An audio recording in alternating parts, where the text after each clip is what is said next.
On Saturday, 29 July, South Africa's third largest non-opposition political party, the Economic Freedom Fighters EFF, celebrated its 10th anniversary at FNB Stadium in Johannesburg. Arguably, the most notable aspect of the celebration was party President Julius Malema's leading of the 95,000-strong crowd in chanting an apartheid-era struggle or the liberation song called Dubuli Bunu, Kill the Boer, Kill the Farmer. This wasn't the first time that Malema or EFF members chanted Kill the Boer, Kill the Farmer. During this tenure as ANC Youth League president, Malema repeatedly sang the song at several Youth League gatherings.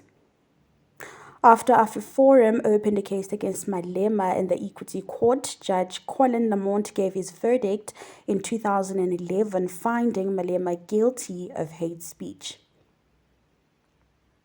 More recently, in October 2020, EFF supporters sang the same song outside the magistrate court in Senegal in the Free State amid racial tensions that ensued between the EFF and local farmers after the murder of farm manager Brandon Horner. AfriForum again opened a case in the Equality Court against the EFF and Malema. In August 2022, Judge Edwin Molahlehi ruled that kill the boer, kill the farmer is not hate speech.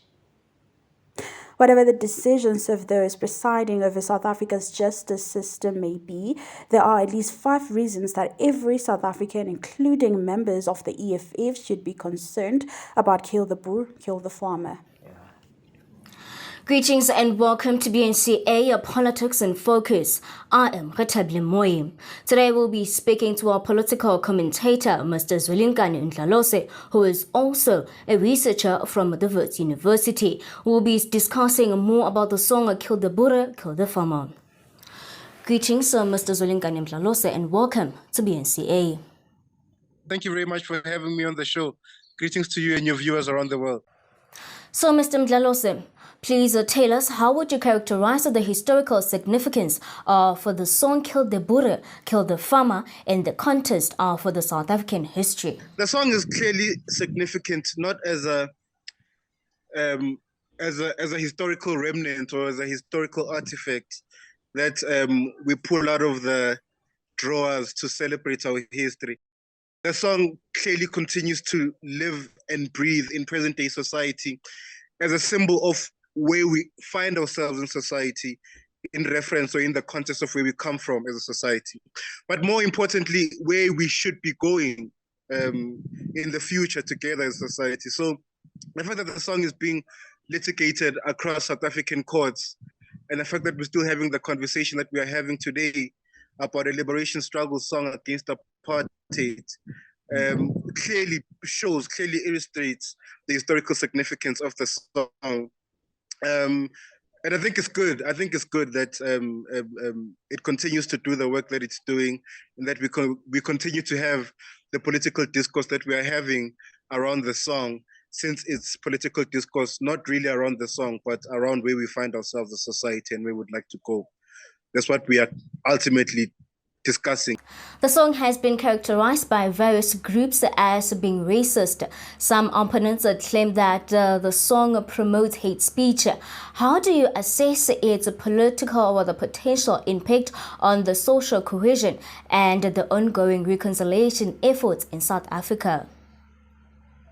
You know, that's a very critical question, because what the song highlights, or what the debates in the courts highlight, is that what we are clearly dealing with here is conflicting interests, right? And whether or not we can find a middle ground on those conflicting interests.